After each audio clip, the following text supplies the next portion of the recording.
Assalamu alaikum wa rahmatullah. Bismillah, alhamdulillah, wassalatu wassalamu ala rasulillah. Welcoming everybody back to Behind the MInbar, Blueprints for a Better Masjid, Istanbul edition. I think this is my third successful gig in Istanbul, hounding till I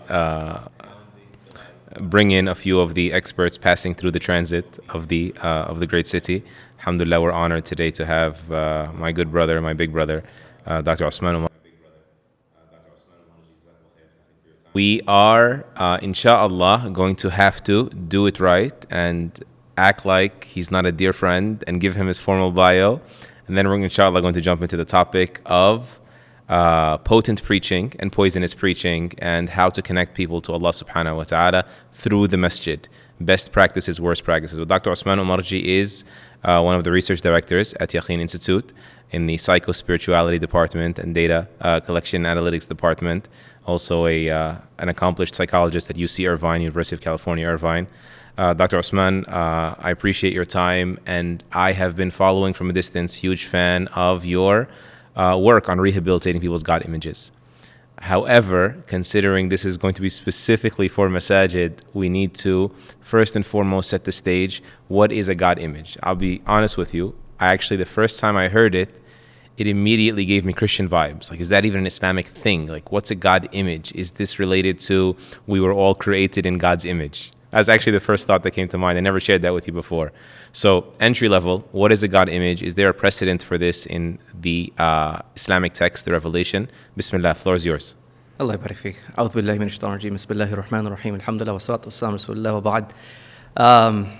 If you read the paper, the first paragraph, we make sure to make it very clear it's not about a Christian-y image of God. So go back and you can see that. But And the paper is called? The paper, the name is called, they've changed it now. So It was The Alchemy of Divine Love, but now it's called like Spiritual Attachment Styles or something like that. I'll link it in the description of the video, inshallah. But Bismillah, please frame it for us. Yes, so this idea of a God image, just a very simple definition.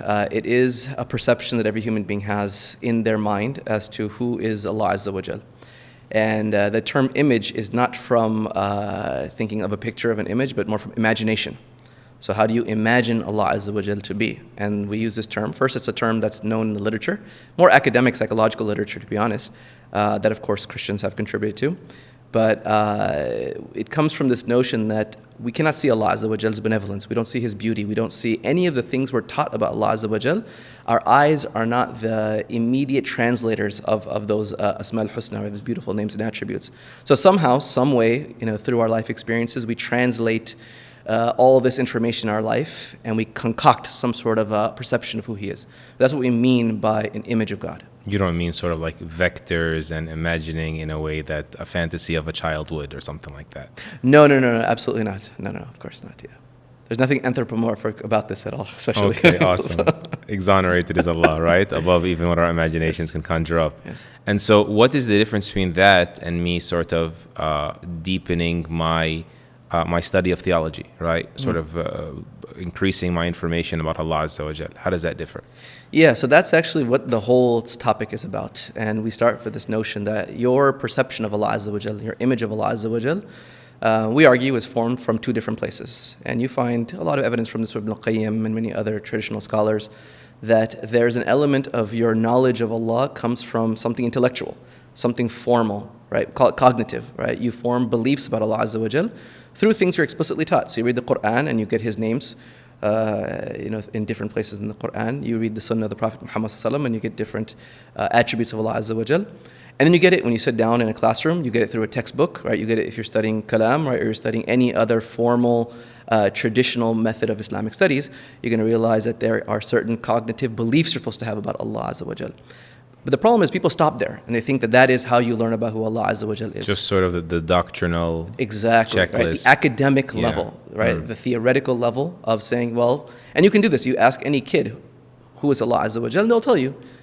He is the creator, and he's powerful, right? And he's strong, and he is mighty, and they can start to list as many names as they know. And they can give you, maybe if you're more advanced, some of the proofs of his existence, so on and so forth. But this has nothing to do with what we are here to speak about today, or what we want to conceptualize as one's image of Allah Azza wa Jal, or your perception. When we speak about a perception, we're talking about how do you experience Allah Azza wa Jal in your life.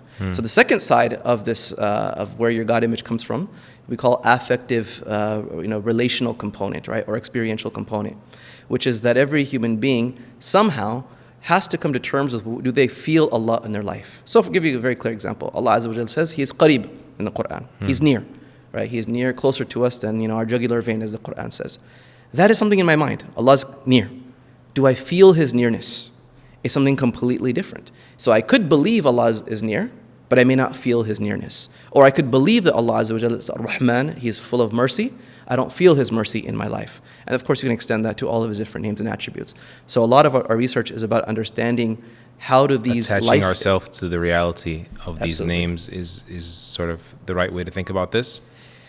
Of course, attaching ourselves to Allah Azza wa Jalla through experiencing His benevolence in the way that He meant for you to experience. So you'll it. only want to attach yourself to Him if you experience Him on a level that is sort of impactful or appealing to you. Yeah, that's the human nature, right? The human nature is that we want to be near to even in the human sense, people who we feel an emotional attachment towards, right? If you have love for someone, right? If you feel, some other sort of, what's the right word to use here, right? You feel a propensity to get near that person because of you're seeing their attributes before you. I'll give you just a good example, right? If imagine a husband, right? It's easy. We're both married, and we talk about these a lot. You could tell your wife, "I love you, I love you, I love you" all the time, right? And you could say that, I care for you so much, and all these other nice terms to show your love for your spouse. But then you say that with your words, but then your behavior, you're yelling at her, right? Or you are arguing with her, or some other form of, she's experiencing the opposite of what you're saying. You say "I love you," but she's saying I don't feel your love. So this is the disconnect we're speaking about here, and this is where we want to get at. So that your spouse's perception of you is not necessarily your own words of who you are. And so Allah Azza wa Jalla, of course, tells us who He is in the Quran, and the Prophet ﷺ tells us who He is in the Hadith. But then people experience it very differently for many different reasons that are experiential for the most part. So I think this is really useful to bring us into the next phase of this, which is how different have you found it in your studies and your research? People's sort of theoretical knowledge of Allah Azza wa Jal, and how imbalanced or potentially dangerous, pathological their experience with Allah Subhanahu wa Ta'ala may be. Yeah, so what we find is that most Muslims can answer all the right questions on the academic side, the theoretical side. So if you ask someone like, is Allah merciful? Everyone's going to tell you He's very, very, very merciful, because it's just an intellectual belief. But then when you ask them, do you experience His mercy or His forgiveness or His help and His support and His aid, then you find there's a number of people, I'd say at least in our populations, no less than 15%, probably it's close, and this is underreported because we have more religious samples, a non-trivial percentage of the population, I would say, has a number of distortions. And this idea of distortion is a very Quranic idea, right? Allah Azza wa Jal says in the Quran 3 different times, right? مَا قَدْرُ اللَّهَ حَقَّ قَدْرِهِ, right? That humanity and people, they have not estimated Allah in His proper estimation. So Allah was well aware that as perfect as He is, the ability for the human being to perceive that perfection is incorrect. I mean, other than the Anbiya, no one is going to have that level of Iman and connection with Allah Azza wa Jal. So we need to all be aware that we probably have some level of distortion in our understanding and our image of Allah Azza wa Jal. And then, of course, depending on those who are below us, our children, our community members, so on and so forth, it could be worse and worse and worse, because this is an issue that, as I want to kind of open up to, culture shapes us quite a bit. So I don't know if we want to open that, but it's not simply what my mom tells me, my dad tells me, and the Quran and the Sunnah tells me, but it's what movies tell you, and it's what TV shows tell you, and what my classmates tell me, and my coworkers tell me. Superhero. Exactly, right, exactly. Marvel, what the Marvel universe tells you, which is in every movie you see, that there's a villain, and it's some all-powerful God, and he's usually very mean, and he's out to get humanity. And so you might think, well, what's the big deal? I'm watching this movie, but it is slowly, like you're a stone that's being, with the waves over it. It's changing who you are, changing your perception of Allah Azza wa Jal. Right? And it's always the hero, the one that's able to vanquish exactly. the god or half god, Exactly. or demigod who's inherently evil. A'udhu billah. Yeah. One of the maybe concluding remarks that I want to share, make sure we don't miss it as we move into the masjid atmosphere, because the masjid, we often say, is the counterculture, right? The culture and society shapes you, and so how does the masjid help at rehabilitating? But just to encourage people to go back to the paper and not miss out on it, it was wonderful that you guys identified, you, Dr. Hassan Alwan, and whoever else was working on the research, that the Prophet ﷺ came to a society that had like mutated, regressive, crude God images. And even in old age, they were, or even in adulthood, lesser so in old age. But in general, people can be rehabilitated even beyond their childhood years, their most formative years. And so that just shows you the power of understanding the names and attributes of Allah on an experiential level. I remember actually Dr. Umar Sulaiman al-Ashqar, the great scholar, rahimahullah, he would regularly lament this point that since the Islamic revival began, the Sahwa, in recent decades, much of the discussion on Allah's names and attributes has been clearly formulated for the purpose of sectarian membership. Like, do you make the cut or not make the cut? He said people have failed to realize that the majority of their discussion on so-called aqidah, creed, or theology is actually just the guardrails of aqidah, what keeps you in and out of the deviant circle. Whereas you never get to the part that actually invigorates your soul, that actually sort of transforms your life. And so once you actually get to that, the reality of the names and attributes of Allah, it is transformative, rehabilitative, even in older ages. But now society plays a huge role. And you even mentioned in the paper, subhanAllah, one thing is reminding me of another, that the most contributing factor to healthy transmission of faith across generations is the parents, the immediate family. We, for the sake of this podcast, are focusing so much on the masjid serving the function of the extended family that has gone extinct for the most part in modern life. So how can the masjid, in its capacity as the extended family, help also rehabilitate people's God image? Since the masjid does represent Allah and Allah's deen in a sense. Yeah, I mean, this would be, if we have to come up with like a slogan, like this is the role of the masjid, is to rehabilitate the understanding of who Allah Azza wa Jal is in the hearts and the minds of its population. That includes the parents, it includes the children, and it includes everybody else, right? So that needs to be the mission statement. So when you think about the khutbahs, you think about the youth program, you think about any other activity the masjid is doing, that needs to be in the back of their mind. Is it how is this programming facilitating an experience with Allah Azza wa Jal, an affective memory, if I use that term, which essentially is giving this idea, a long term, you're going to remember these things. I have come up with a crude example, right? If you're in the masjid as a kid and you're reading the Quran and you get slapped when you mispronounce it, that could set something 20 years later where you say, you know what, I don't like the Quran, or I have an aversive experience with the Quran because I remember getting slapped 20 years ago. It's the one time. You remember how you felt even exactly. if you don't remember That's the what I mean incident by an affective memory, exactly. So people will forget most of the words. They'll forget most of the yeah, exactly, but they'll remember the experience. Did I enjoy that experience? I was in the khutbah, I forgot what he said, but I remember it was a good experience. Right? So really, I think the masjid needs to have this like front and center. So educating the parents, tolerating sort of the indiscretions even of the youth or whoever, the newcomer. Yeah, the entire atmosphere on this, right? When I was the Imam, used to really just tear at me. We have a new convert comes in. Very common, right? Of course, in America, it's very common to have tattoos. And the convert comes to take his Shahada, and he's got tattoos on. Someone's got to say something. And he has to get 3-4 guys on the way from the back of the masjid to the front.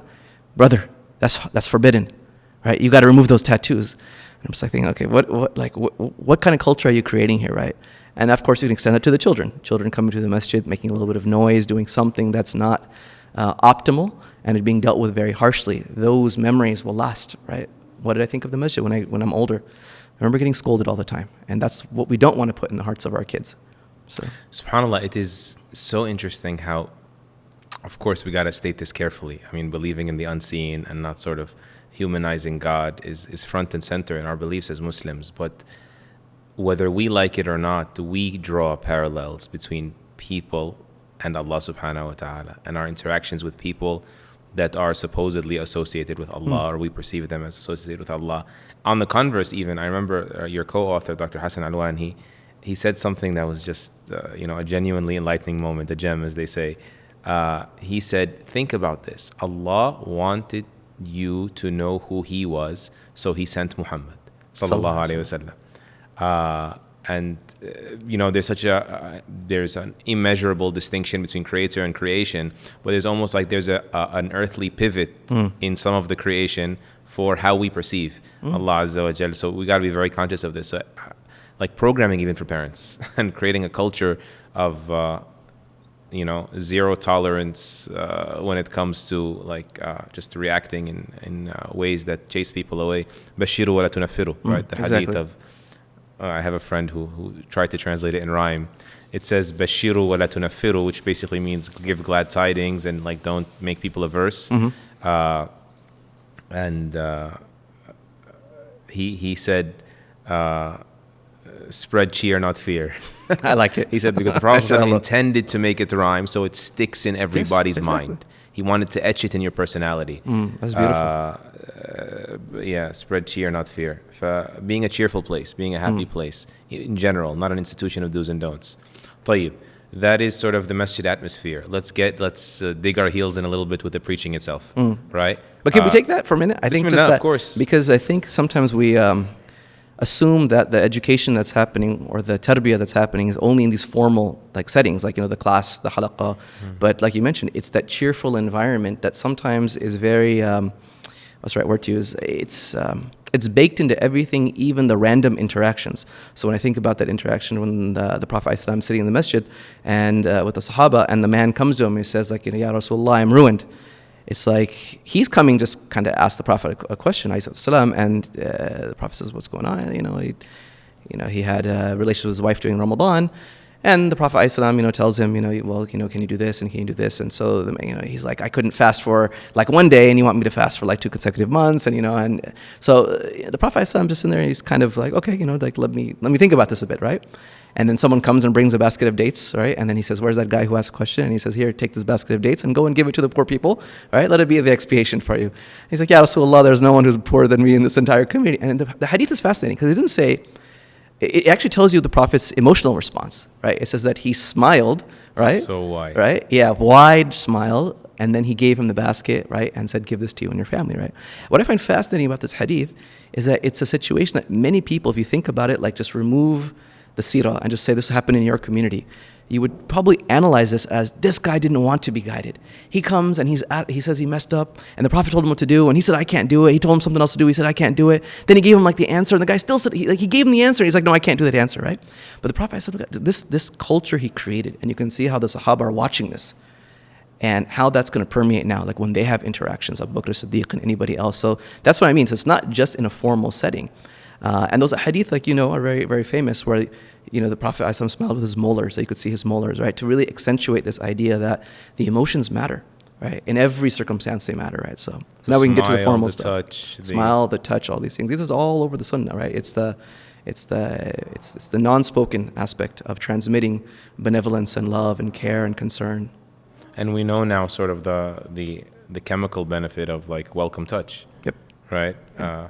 I'm not going to speak about oxytocin in your presence, and so I'll just pivot over to another O, which is the oration part, right? The preaching. So how does preaching play into this? What are some of the best, or maybe just start with the worst, and then we'll be solution oriented as we wind down, inshallah. How do we distort people's God image unintentionally? Yeah, Allah barik feek. So preaching, let's start from the very top. Again, if the role of the Prophet ﷺ and all the Anbiya is to correct people's deviations and distortions from understanding Allah Azza wa Jal, first and foremost, they're going to start with this, right? You said in the formal addresses that they give people. So the khutbah is a place where we need to ensure that people are being reinforced about the benevolence of Allah Azza wa Jal and experiencing His beauty through also the behavior of the khatib. This is also what we want to get into, at-takhalluq bi asma'illah, right? Body language before spoken language. Exactly, right? Body language before spoken language. Like you said, even the touch, even something as simple as you're going to Jummah, giving the salams and smiling to kids and other adults as you're walking up, that gentleness and that kindness. But what often happens is you want to focus on the bad part for a moment, right? Is that the khatib will often get up and with the utmost concern for the well-being of people, he sees, especially in the West, where at times people are not reminded of Allah as often as they should be, and he feels like it's my moment. I got 15, 20 minutes to really let them know, stop screwing up. Yes, create urgency, right? Don't mess up your life. So out of the love that they have for the people not to go to hell, they'll tell them things like, you know what, if you do this sin, then Allah gets very upset, right? If you do this, then Allah gets angry. And if Allah destroyed a people, right, who did this? The problem is that when that messaging becomes the norm, because again, you're getting 15 to 20 minutes in a week for most people. If you take out the introduction and you take out the dua, right, sometimes it's 10 minutes, right? So in 10 minutes, the only touch point you have with the deen of Allah Azza wa Jal, and you're hearing about Allah Azza wa Jal's anger, or about what upsets him, or about his punishment. Week by week by week, they can slowly distort the image that we're speaking about. Now, of course, it's true that Allah does get angry at things. But again, we're talking about dosage, and we're talking about your role as the leader of the community in shaping these type of things. So the poisonous part here is the over-reliance on fear, the over-reliance on punishment as a deterrent. And this is human nature, because people believe, and I've had people say this to me, they said fear is a better motivator, right, than hope. But actually, this is not true. Actually, even tons of psychological literature does not support this notion, although it's a heuristic people have absorbed, that if I tell people, hey, there's a punishment for doing this, they'll abstain from it. This is true in the moment only. So if I want my kid to not do something right now, yelling and screaming is the best way for him not to do it. But if I want my kid not to do it over the next 10, 20, 30, 40 years, that is not the technique to use. That is what requires patience. That's what requires benevolence. That's what requires sabr, because guess what? He's not going to do it the first time you do it with a smile on your face, or the second time, or the third time. But this is what tarbiyah is about. This is what big picture thinking is. So the khatib is thinking, man, people are in sin. My khutbah today, my goal is not to get them out of sin today and it's over. It's over the next 5, 10, 20 years. Do they head in the direction towards Allah Azza wa Jal? And I have to be sabir to do this in the right way. There are two passages in the Quran that need reconciling.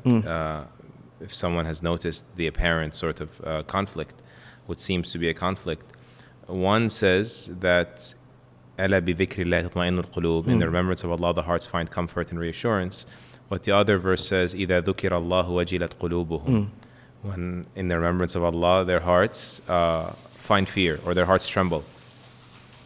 And I just thinking about it, hearing you say it'll work immediately. It's a quick fix, but it will not give you a sustained virtue. I used to wonder, wait a minute, so does the remembrance of Allah create reassurance, or does it cause the heart to tremble? And actually the answer is in the verse. The second verse says, إِذَا ذُكِرَ اللَّهُ وَجِلَتْ, and wajila means to it's like the shock factor. Wajila, it's almost like the onset of religiosity could come from fear. At the moment, it's healthy, but as you put it beautifully, it's the dosage. If you think you can live on medicine and you can't actually get to the food, can't get to sort of healthy living and holistic living, it's not going to work. So the verse says, wajilat means like a quick quiver. Then it says, ثُمَّ تَلِينُ جُلُودُهُمْ وَقُلُوبُهُمْ إِلَى ذِكْرِ اللَّهِ, and then their hearts and their skins soften and relax from the remembrance of Allah Azza wa Jal. And so, front and center, especially for the believer. I remember our brother Umar Osman from Islamic Institute in Dallas. He has a traveling short seminar for khatibs, khutbah workshop. I've attended myself and benefited greatly. One of the anecdotes he picks is that there was one of these, tirades in khutbah. It was like one of these hellfire speeches, right? And he's just as I was about to walk out, I could not believe he was this tone deaf. There's stereotypes and he was fitting it and blowing it out the park. He says, then he sat down in the break, then he stood up again and he took a deep breath. And I have no idea who he is, by the way. Alhamdulillah, I don't know who he is, but gives me the liberty to speak a little bit freely here. Then he said, brothers and sisters, the hellfire has 7 gates, whereas it is true that paradise has 8 gates. But let me tell you something. Clubbing isn't one of them. And and he circles right back into the black hole of blasting the crowd. And our brother Umar Osman, his reflection was guys, you have to think, if someone is in the masjid, he's probably not clubbing, and if he's in the masjid, he's probably feeling at least guilty already about the clubbing. So the wajilat already happened, sort of the tremble, the quiver. And I don't remember, it was just before or just after I attended this workshop, did a brother attend my khutbah that I hadn't seen in about 10 years since college. And he basically, alhamdulillah, he thanked me after the khutbah. And as he approached me, I could tell he was not in a good place. He was hungover from partying the night prior. And he said, I was looking for redemption. Subhan Allah. And I just said, let me try Jummah. I haven't Beautiful. prayed forever, and I just came. Imagine I would have sort of, severed him from the mercy of Allah Azza wa Jal, subhanahu wa ta'ala. So whoever's in the masjid is probably already has the dose of fear. The onset is already there. And so I always try to think of it like the fear is the medicine and the hope is the food, for the most part, right? Yeah, no, I think you've hit the nail on the head here. Like you be cognizant of we're not trying to promote, and this is where I think they get tripped up. False like You're trying to say, right? yes, exactly. Are you trying to say that we should just preach that Allah is all love? God is love. Right? God is love, right? And that, you're all good to go and just, do what you want to do, Allah will forgive you. No one's saying this. Istidraj is a serious thing that we should be speaking about in our khutbah, that, this feeling that I'm safe from God's punishment. But again, we go back to the Quran, and this is what I like to remind myself, even when I'm doing my research and when I'm speaking about Allah Azza wa Jal, is that we get stories in the Quran about Allah destroying societies and civilizations. But I think people make a false qiyas here. They say because Allah Azza wa Jal destroyed a people who, for instance, let's just say, come up with a good example, right? Unethical business practices as an example, right? That any individual who does an act of unethical business is going to hellfire as well. It wasn't a collective rebellion against the divine. Right? These are collective rebellions. So we do this, takhsis al-aam, right, and ta'mim al-khas, not just in fiqh, right? You got to qualify exactly. things. We do it in all these things, right? We take the specific and we make it general. We make the general, we make it very specific. This is a huge mistake, right? In preaching that we do. So coming back to this point, so what is a dosage? When Allah Azza wa Jalla speaks about Himself in the Quran, does He tell you 50% of the ayat that He is ready to punish, and 50% of the time that He is, kind and merciful, or His names, right? Or His names, right? No, and this is not what happens, right? And we've done at least some quick analyses, and the ratio of His rahmah and His benevolence is far exceeding, right, that of His ghadab and anything else. So to be mindful of this, and I give this example that you wouldn't want to think about even your parent as being nice half the time and punishing half the time. Imagine you walk home and you messed up today. Or you bring your test home, right? And I got a C on my test, right? And if you have, Desi or Arab parents, C is not going to go very well, right? You go home and you say, you know what, today, what's going to happen? There's a 50% chance my dad is going to punish me for the next month. 50% chance is going to say, you know what, no big deal, try harder next time, right? See, this is like no one can live with a parent like this. Like you have a 50-50, this is kind of crazy, right? No, you expect the default is my parents are benevolent, they're understanding, they're kind, but they're firm, right? And because they're firm, there's lines I don't cross. And if I cross those lines, I know that I open myself to certain consequences, right?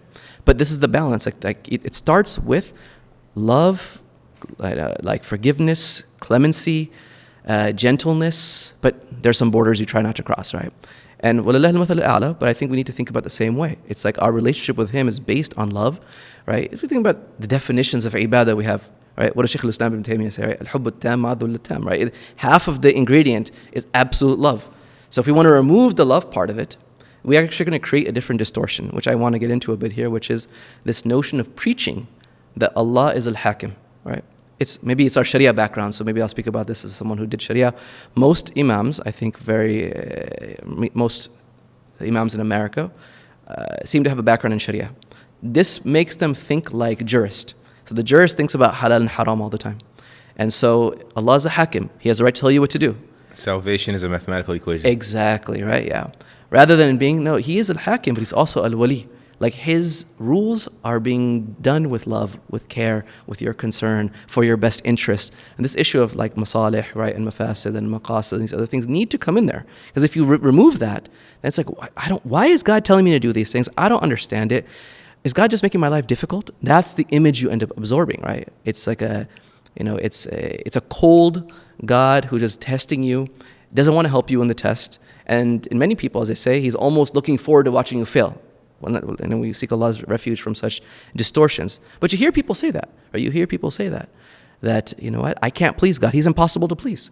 So then you run away from Allah Azza wa Jalla, right? So this is, khatibs keep very mindful of this notion that is anything I'm saying going to make my audience think Allah is too hard to please because you've set the bar so high, and that they're just going to check out essentially, right? And the human soul is looking to love Allah and is looking to be loved by Allah subhanahu wa ta'ala. It's like inscribed in our souls. And I often share this story of a sister. I was invited to give a talk in Queens College in New York City, and the title was on the flyer was Allah Loves You. And so I was only given a very short span of time, I think like 20 minutes, then we started late, so it was 15. And the main keynote, Sheikh Fahd Taslim, did a wonderful job after me, but he had the bulk of the time as well, and so I was just warming them up. So I was like, what do I do? So I just strung together all of the ayat and hadith about Allah's compassion and His mercy and His clemency and so on and so forth. Anyway, a few days later, I get an email from a sister. She says, I'm going through a crisis of faith in general. I'm very far from the deen. I want to meet you. And so I take my wife, of course, and I go meet this sister on campus. And I tell her, so what's going on? I sit down, cafeteria, I buy her some fries, just to get her unguarded. She was very apprehensive. And I told her, she's like, I don't know what I believe. I said, so how far back do I need to rewind? Prophethood, Islam, God's existence. She's like, God's existence. So I worked her through some of the arguments for Allah's existence being undeniable and inborn and rational and all of it combined. And alhamdulillah, she was satisfied, and she's been growing since, alhamdulillah. But I remember leaving campus saying, what in the world? If you're atheist, you don't believe there's a God, why do you care if He loves you or not? So actually what happened, I dropped the most important part, is that when she emailed, she said, I was not able to stay till the end of the talk. I was overwhelmed with emotion. She was just crying her eyes out, and she walked out. I was like, wait, but if God's a fantasy, then all I'm saying is but you want it to be true. That's what I took away from it. That the fitrah is begging for it, thirsty for it. There's a non-Muslim psychologist who's done a lot of the fundamental work in this space. She's a clinical psychologist, so she interviewed tons of people, and she said every single person has a God image, even the atheist. Because when you ask the atheist, what do you think God is like? He'll tell you that God is incredibly harsh, and that's why I'm angry at him. And that's why I'm angry at him. Right? Exactly, God that doesn't exist. So it's just fascinating. There's a term for it, right? Mesotheist, something like this, angry at God, basically. Okay, yeah, perhaps. Mad at God. Yeah. Okay, but this. I think you're right. So it's fitrah, right? That you have to make sense out of this world. Everyone knows there's something that has created this universe, but then they create an image of it and then they reject that, right? Which, to be honest, and she said this in her own words. She goes that sometimes their description of God is rational to reject. Because they have such a distorted image that it makes sense to say, I don't want to worship this God. You want to drop it. Exactly, you want to drop it, right? وَذَلِكُمْ ظَنُّكُمُ الَّذِي ظَنَنْتُمْ بِرَبِّكُمْ أَرْدَاكُمْ. It was because you assumed such of God that you fell. Exactly. And this theme comes in the Quran, right? Many, many, many, many times, right? The dhann al-jahiliyyah, that people, once you start to have these, and I find that interesting, by the way, that this term, dhann al-jahiliyyah, comes in the Quran numerous times to speak about distortions in the image of Allah Azza wa Jalla, right? That it is one of the roots of just leaving this faith completely, right, and eroding one's faith, is to have bad assumptions of Allah Azza wa Jal, right? So coming back to this issue, I don't know if we want to bring it back to the khatib and the oration. Where do you want to go, right? More as deep as we can. We want to go back to motivation, because for me, this is what I study for a living day and night. My whole dissertation was on human motivation. I want to talk a little bit about what we need to be doing with people, right? So what is poisonous is sometimes what people think is even prophetic or it's Quranic. So when they'll say, for instance, that God does not love, and they'll begin to enumerate those things, right? Because you just told me you did the talk and you said Allah loves, and you gave all those things. There's also ayat where Allah says Wallahu la yuhibbu, right? But again, it goes back to your dosage of these things. So if you keep doing this, Allah does not love and Allah hates, you end up creating an association. This is what we want to come back to, being mindful as a khatib. Human beings have this fascinating ability that they create emotions off of the words that they hear associated with a different word, right? So I give this example many times. If I take something like a construct, I take ice cream, right? And I can destroy someone's perception of ice cream very easily. If I take a young child and I give them ice cream as a kid, but I make it like some nasty flavor, right? So I give them mulukhiyah ice cream, right? Mulukhiyah ice cream. I right, take personal offense to that as an Egyptian, and you should too. Mulukhiyah with rabbits in no one particular. knows what mulukhiyah is, bro. Say garlic onion or something. Okay, whatever, right? So you take some food, right, and then you give this to a kid, right? Association over time, and you told the kid after, you fed him this nasty ice cream year after year, or biryani ice cream. Then he's like 5 years old and you say, hey, would you like biryani ice cream? He's like, man, I've had this is the most disgusting thing in the world. The ice cream, the notion, even if you want to give him chocolate, it's ruined, right? Ice cream itself stands for something. I know people that have told me firsthand accounts of missionaries in sub-Saharan Africa that come to villages and give out 2 chocolates. One of them is called Muhammad, one of them is called Jesus. And the Muhammad one is bitter. Yeah. That's And they're the psychologists. Jesus one is Sweet. bursting with flavor. They're sweet, right? So this is you can do this in numerous ways. So this is one way. The other way now I want to be more direct on is your words. So every time you invoke the name of Allah and you're on the minbar, think about what other adjectives and terms am I using? Because a human being is creating a construct. Allah, who is Allah? Well, whenever the Sheikh tells me about Allah, I either see in his body language, he's angry or he's yelling. That's one way. Or he's saying anger. And it's true, Allah is angry at certain things. But again, the association is I hear a lot about his anger, hear a lot that he's upset, hear a lot that he's going to punish. So now when the word Allah comes up in general, the association is something negative, right? And I give this example to parents all the time. So if your kid does something wrong, and your default is say, Wallahi, the kid associates the name of Allah Azza wa Jal with something bad's about to go down, right? I'm about to get slapped by my mom or my dad. So be very mindful, right? Yeah, it's fascinating. Think about doing the opposite. How much do you say to people? You can motivate someone for the exact same behavior 2 ways. Do you want to tell your congregation that pray, Allah loves those who pray? Or do you want to say pray because Allah hates those who don't pray, right? And be careful because one, like I said, is going to create that short-term anxiety in your heart. They'll pray the next prayer. They'll pray the next prayer, right? But then long term, it's like, no, I'm out of this stuff. Versus, Allah loves it when I do this. Allah loves it when I do that. Allah loves people who seek forgiveness. Allah loves, and then that builds that long-term type of momentum, right? So that to me is very, very, very key because you are thinking strategically long-term, right? So I want more on this, but let me share with you. You just keep reminding me. Dr. Muhammad Ismail al-Muqaddim, Hafidahullah, he is a great Islamic scholar from Alexandria who is a practicing psychiatrist. And I remember once when he was giving a how to get your children to pray. He has a tape on it. Wonderful tape. He was speaking of the hadith of Amr ibn Shu'ayb from his father, from his grandfather, instruct them at 7 and sort of like spank at 10, things like this. Then he puts like a whole list of requirements for the permissibility of lightly striking or lightly spanking or whatnot. And one of them was like, you can't be angry. It's like, what? Yeah. He goes, and if they mention the name of Allah, you can't strike them. He said, because if you do it, you are associating for them the name of Allah with like sort of a mild, supposedly traumatic experience or potentially traumatic experience. Yeah. Let me not say supposedly. Another one, subhanAllah, associating words with feelings. Sheikh Abu Sa'id al-Huwaini came to mind just now. I remember one time, and he prefaced this very carefully. He said that, I found myself going down a rabbit hole of looking through all of the language of the Quran. Allah Azza wa Jal never said He hated anyone. He loves many classes of people, never said He hated anyone. I know this could sort of be problematic. What did He say? He said, the only one I found with the word kurh, hate, is the action. And Surah Al-Isra, كَانَ سَيِّئُهُ عِنْدَ رَبِّكَ مَكْرُوهًا, hated with Allah is this evil act.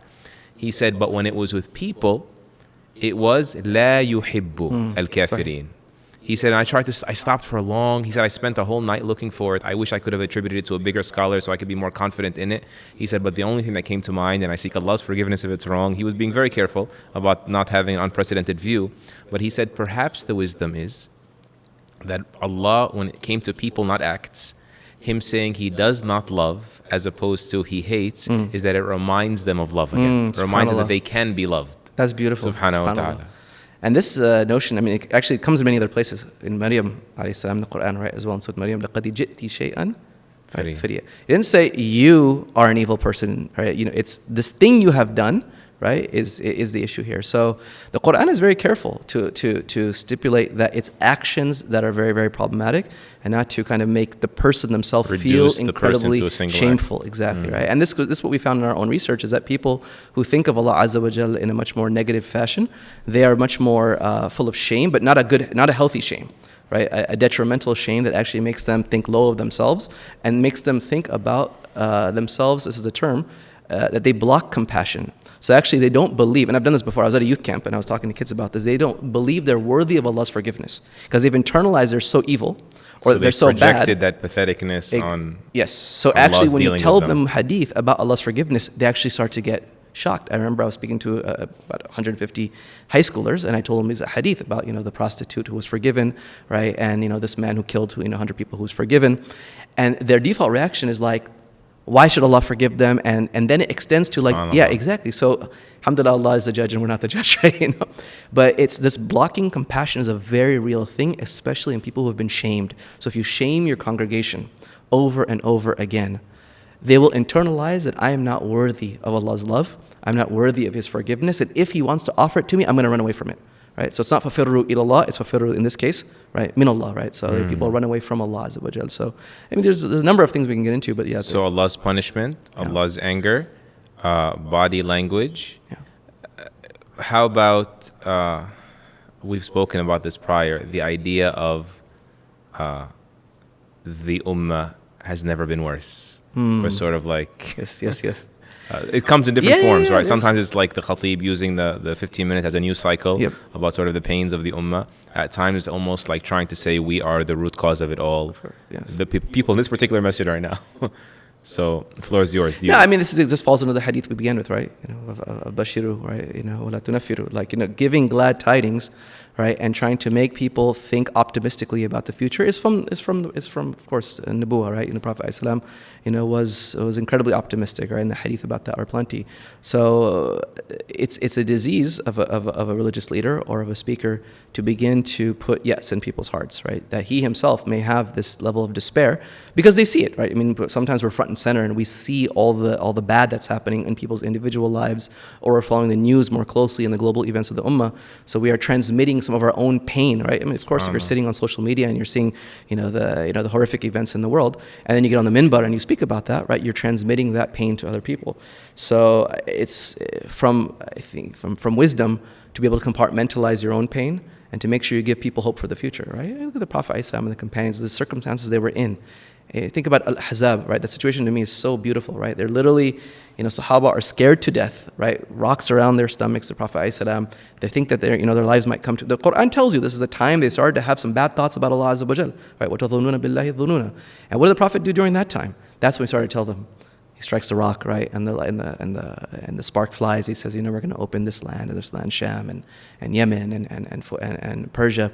Like, that was very strategic, right? Very strategic. It wasn't one time, right? SubhanAllah. Exactly, There's a pattern of this. Exactly. So he sharing glad tidings in the gloomiest hours. Exactly, right? Yeah. So that is something that I actually remember Sheikh Islam ibn Taymiyyah, rahimahullah. He had this breakdown of, is grief praiseworthy? Because sometimes like we're almost venting to each other, or like trying to be therapeutic for each other, but it's counterproductive, right? Or maybe we're trying to even sedate our guilt to make sure that we are, feeling the pain of the ummah. And he says, listen, it'll fall in one of three categories. He says, number one, if the pain, sadness is coming as a result of something else, like تَوَلَّوْا وَأَعْيُنُهُمْ تَفِيضُ مِنَ الدَّمْعِ. They cried because they couldn't afford a riding mount, so they missed out on the reward opportunity of being in jihad alongside the Prophet ﷺ, like the rest of the Sahaba. He said, that's praiseworthy. Allah celebrates them in the Quran. He says, the second category is when you're seeking to almost extend or accentuate your sadness. He said, this is not praiseworthy whatsoever. Yes. He said, you'll never find this praise in the Quran because it's not beneficial. Yeah. Maybe you do for yourself. Yeah. Like, I feel like I should be sadder for the loss of X or Y or Z. He said, but actually, no, it's a ruse. This is not that. That's why you'll never find an ayah or hadith praising sadness in and of itself. He said, actually, here's the third category, it's the kicker. He says that there's times when sadness is prohibited. And that is when it gets in the way of your religious obligations. Then he says, such as lamenting too much on the calamities that befall the Muslims, diminishing your capacity for patience. He says, and demoralizing you from jihad, from like getting on sort of the rebuild, the offensive. I was like, wow, it's beautiful. Like, how often does that happen? Like, you just feel like, where do I start? Like, what do I do? How can I help? And we even noticed this, if you remember, we had a marketing type discussion at Yaqeen about there got to a point with the news regarding Gaza where it wasn't circulating anymore. People just they gassed out. And the things that were actually catching the algorithm were the bright spots, like the efficacy of a boycott, or so like optimism, right? Oh, I can put a dent in this monster. I can sort of, begin to move the needle in a better direction. And that's what people are looking for. They're coming to the masjid with these, that sadness and looking for something to pull them out of it. And if you just double down on it and be like, let's just be additionally sad and, make them sadder, you have fundamentally failed in your role, right? Especially for that 15 minutes that you were trying to bring them out of their slumber. And like we said, the data we collected on Gaza was clear. People who were hopeless, it really, really drove them away from doing behaviors that would actually be beneficial, right? Because you just hit a point of like, what's the point of doing any of this stuff, right? So, SubhanAllah. The scholars of tafsir, I even heard one of them saying, and I want to close out the episode.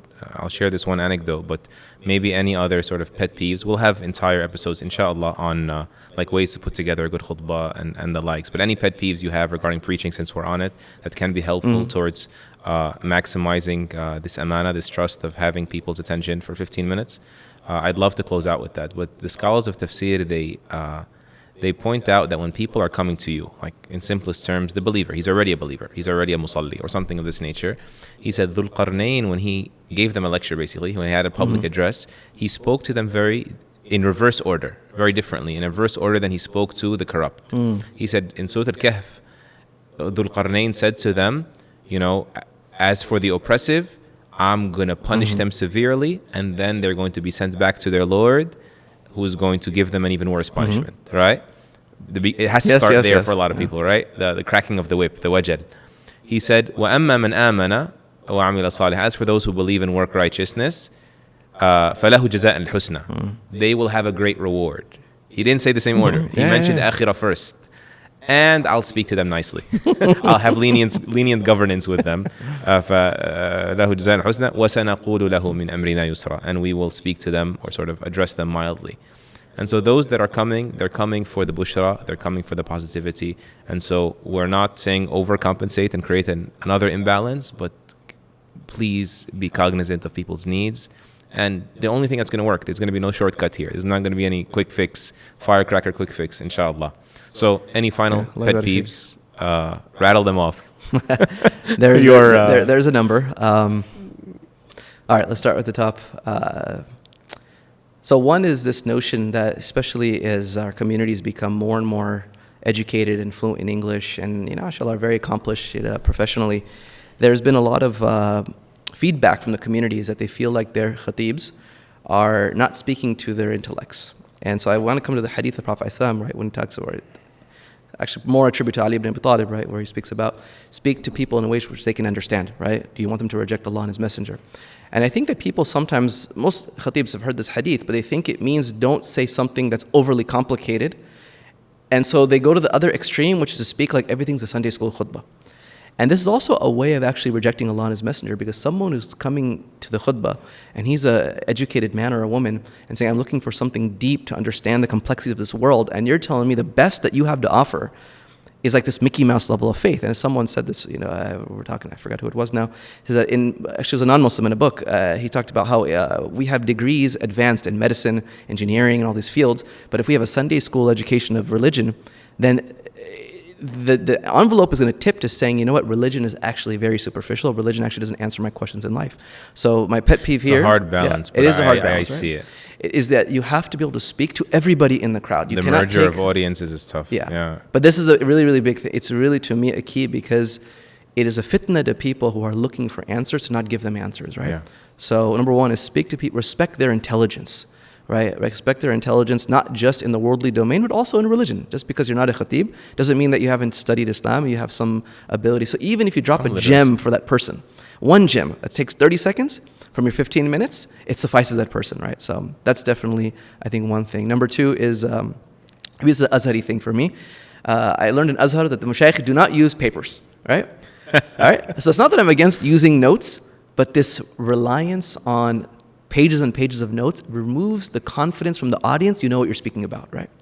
And this is a sort of a cultural variable, but I do think, I was actually in a phase where I didn't respect the khatib if he had notes. And then I found athar reports that Imam Ahmad would, actually it was common among scholars of hadith, out of pious caution, they would only recite the hadith from a book, some of them, just because the words of the Prophet ﷺ, need to be extra careful with, because the trickle effect across generations. Of course.